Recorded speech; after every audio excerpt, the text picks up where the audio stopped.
വ്യാജ സിറപ്പുകൾ കണ്ടെത്താൻ പ്രത്യേക സ്ക്വാഡുകളുടെ രാജ്യവ്യാപക പരിശോധന പുരോഗമിക്കുകയാണ്. ചുമമരുന്ന് കഴിച്ച് മധ്യപ്രദേശിൽ ചികിത്സയിലായിരുന്ന 2 കുട്ടികൾ കൂടി മരിച്ചു. ഇതോടെ രാജ്യത്ത് മരിച്ച കുട്ടികളുടെ എണ്ണം 20ആയി.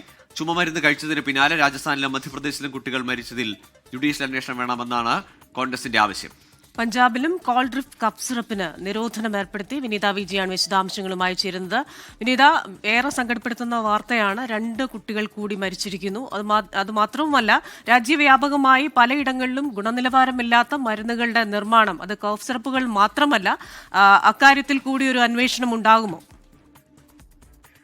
ക്രിസ്tina, നിലവിൽ ഈ കപ്പ് സിറപ്പുകളുടെ കാര്യത്തിൽ മാത്രമാണ് ഇത് സംബന്ധിച്ചുകൊണ്ടുള്ള പരിശോധനകളും ഒപ്പം തന്നെ ഈ ഗുണനിലവാരം സംബന്ധിച്ചുകൊണ്ടുള്ള അന്വേഷണവും നടക്കുന്നത്. അതിൽ ഏറ്റവും പ്രധാനമെന്ന് പറയുന്നത് ഈ ചുമമരുന്നായ കോൾഡ്രിഫ് കപ്പ് സിറപ്പ് ഉപയോഗിച്ചത് കാരണമാണ് ഈ മധ്യപ്രദേശിലും രാജസ്ഥാനിലും കുട്ടികൾ മരിക്കാൻ ഇടയായതെന്നാണ് ഈ റിപ്പോർട്ടുകളിൽ വ്യക്തമാക്കിയിരിക്കുന്നത്.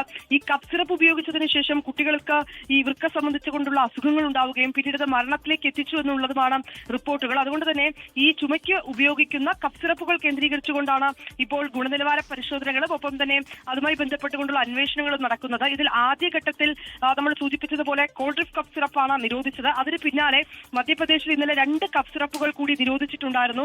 റീലൈഫ് അതോടൊപ്പം തന്നെ റെസ്പി ഫ്രഷ് എന്നിങ്ങനെയുള്ള 2 ചുമമരുന്നുകളാണ് നിരോധിച്ചിട്ടുണ്ടായിരുന്നത്. ഇപ്പോൾ രാജ്യവ്യാപകമായി വിവിധ സംസ്ഥാനങ്ങളൊക്കെ കേന്ദ്രീകരിച്ചുകൊണ്ട് ആരോഗ്യവകുപ്പിന്റെ നേതൃത്വത്തിൽ പരിശോധന കൂടുതൽ വ്യാപിപ്പിച്ചിരിക്കുകയാണ്. അതിൽ ഈ യൂണിറ്റുകൾ മാനദണ്ഡമില്ലാതെ പ്രവർത്തിക്കുന്നുണ്ട് എങ്കിൽ ലൈസൻസ് റദ്ദാക്കുന്നതടക്കമുള്ള കടുത്ത നടപടികൾ എടുക്കണമെന്നാണ് ആരോഗ്യ മന്ത്രാലയം നിർദ്ദേശം നൽകിയിരിക്കുന്നത്.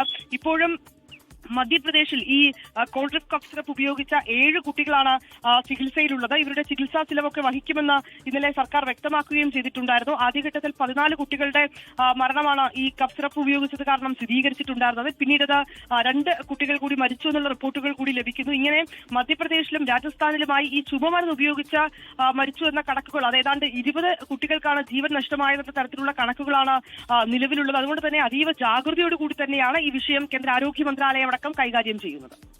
ശരി, വിനീത വിജയാണ് ഡൽഹിയിൽ നിന്ന് വിശദാംശങ്ങൾ നൽകിയത്. കൂടുതൽ മരുന്നുകളിൽ പരിശോധനയുണ്ട്. പല സംസ്ഥാനങ്ങളും കൂടുതൽ മരുന്നുകൾ, കപ്പ് സിറപ്പിന് പുറത്തേക്കും ഗുണനിലവാരമില്ലാത്ത മരുന്നുകൾ അല്ലെങ്കിൽ സംശയമുള്ള കമ്പനികളുടെ മരുന്നുകളൊക്കെ നിരോധിക്കുന്നതില്ല. കേരളത്തിലടക്കം വരികയാണ് നടപടികൾ.